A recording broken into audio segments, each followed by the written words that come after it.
and who inspired some of the best horror movies ever made. I'm talking about Psycho, 1960, Texas Chainsaw Massacre with Leatherface, and Silence of the Lambs with the diabolical Buffalo Bill. We are talking about Ed Gein today. Yes, Ed Gein is one of the most notorious murderers I can think of. And he even scares me, and I'm not that easily scared when it comes down to different types of murders. But he really freaks me out just because of the fact that I have a very close relationship with my mom. And I always wonder, am I going to be like that when she goes on to the next world?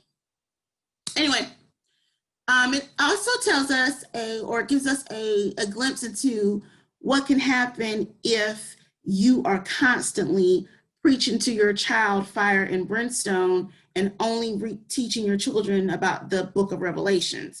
Because Ed Gein's mom plays a huge part of why he turned out the way that he did.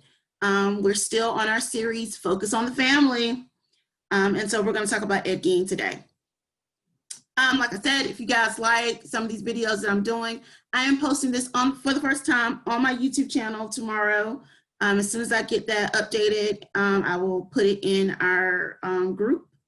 And tomorrow's video will not be including me 100%. Jalen is going to get up here. He helps me with my research, and he loves serial killers and murderers and scams and scandals as much as I do. But anyway, on to Ed Gein. Ed Gein was born in a small town in Wisconsin. His mother was a stay-at-home mom.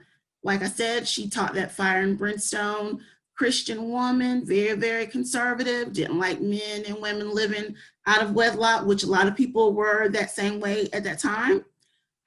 His father, on the other hand, was an alcoholic, and he owned a grocery store in their town. Ed also had a brother named Henry, and Henry was not as obedient as Ed was. Henry was a little bit closer to his father than he was to his mother. That his mother, Augusta, did not like the town they were living in. She blamed some of the people there for her husband's alcoholism, and for some reason, La Crosse, Wisconsin was not a good place for her. She called it Sodom and Gomorrah. Obviously, she has never been to Greenville, and she's never been to Mardi Gras, because I have no idea where La Crosse, Wisconsin is. If you guys know, let me know what kind of party do they have going on there, because I need to go. So they ended up moving to Plainsville, and they got a farm. And they pretty much stayed to themselves on that farm. They were secluded. The boys went to school until Ed was in about 7th grade. And then they left school and just started working on the farm. Ed's father got real sick. And at the age of 66, Ed's father died of a heart attack, probably caused by a little bit of his alcoholism, maybe even from having to deal with his crazy wife, Augusta. So it was just Augusta and Ed and Henry. Augusta continued to preach about the ways of women, especially. Women were seen in her eyes as these Satan-filled abominations who would corrupt her sons, and that women were no good and her sons could only trust her as their mom. Ed believed it. Henry, not so much. Ed and Henry did like different odd jobs and stuff to help make money, because of course now the father's not there, so he was the main bread maker, and he's not there anymore. So Ed and Henry did odd jobs around the city or town. They didn't, it wasn't any time where they were going out to the local watering hole and, chit-chatting with different people in the town. They were polite, but, they did their work and they came on back home. Ed even babysat children, which once you find out all of the horrific things that he did, it's kind of creepy. But like I said, Henry was not he was not into what his mom was, giving out. He really wasn't into it. He had his own thoughts, his own beliefs, and he really wanted to break out on his own. Now, one day they were burning a brush fire in their farm, which a lot of people who live in the country do. You set your trash on fire, or some pound straw that you might have in your yard. The brush fire got out of control, and somehow Henry disappeared on the farm. So Ed goes and he gets the sheriff, gets the firefighters, and they knock the fire out, and they search for Henry. And miraculously, Ed was able to lead the police officers to Henry's body. Mm-hmm. Yeah, just out of a hunch. Ed said he didn't know what had happened to him or how he had disappeared. But Henry was found face down, no burns. He also had a head wound to the back of his head. However, the autopsy report came back, and on his death certificate, it was written that he died of heart failure.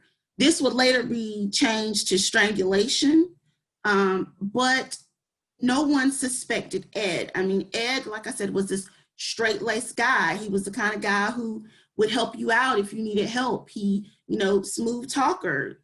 He wasn't one of those kind of guys who would be threatening. So, of course, they did not think that Ed had done anything to hurt his brother. Now, in about 3 years, I'm gonna look at my notes because I want to make sure that I'm telling you guys 100% the truth, because I don't like making assumptions. About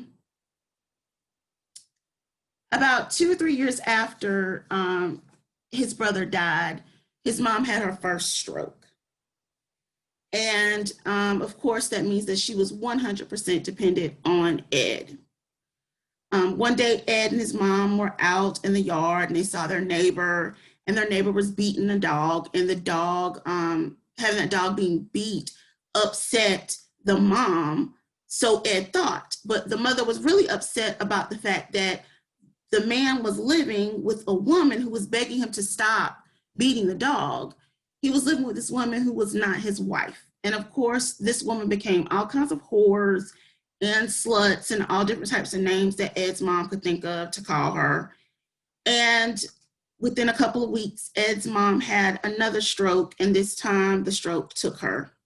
So Ed was 100% alone. And in some aspects, he liked it that way. He continued to do odd jobs to keep himself afloat. The farm was his. The weird part about it was that Ed kept his mother's room, the kitchen area, anywhere that his mother was at, he kept those areas really, really pristine and clean.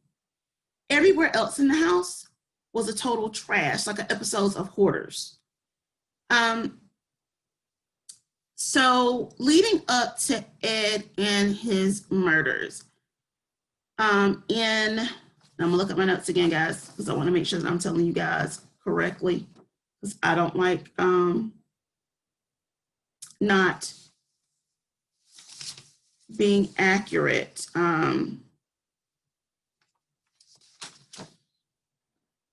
Ed goes to a store at night, a hardware store, and he's looking for some tools. And he tells the owner of the store that he is going to come back in the morning to get some antifreeze.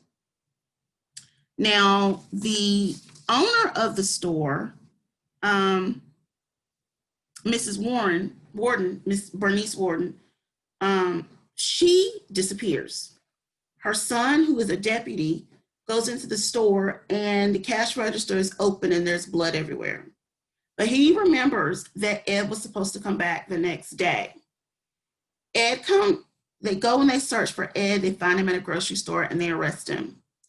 And then they go and they go into Ed's farmhouse, and all hell breaks loose.